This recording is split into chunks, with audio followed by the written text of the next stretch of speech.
ભાવનગર શહેરમાં તાજેતરમાં પોલીસે નકલી નોટ કૌભાંડમાં કાર્યવાહી કરતા 343 નકલી નોટ સાથે એક શખ્સને ઝડપી લીધો હતો। આ કેસમાં તપાસ આગળ વધતા પોલીસને વધુ 2 શખ્સોના નામ ખુલ્યા છે, જેને આધારે પોલીસે ઝડપી કાર્યવાહી કરી તેમને પણ ધરપકડ કરી છે। પોલીસ તપાસમાં નકલી નોટ કૌભાંડમાં સંડોવાયેલા તરીકે વિશાલ વાઘેલા અને ચંદ્રસિંહ સોલંકીના નામો સામે આવ્યા હતા। બંનેને પોલીસે ઝડપી લઈ કુલ 3 શખ્સોની ધરપકડ કરવામાં આવી છે।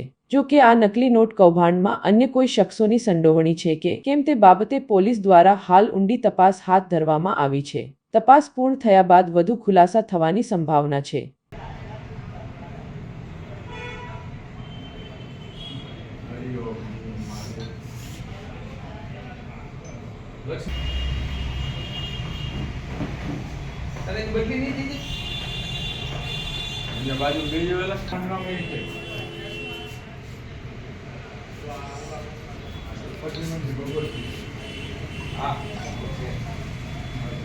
हेलो बाइक न उतरता है होता है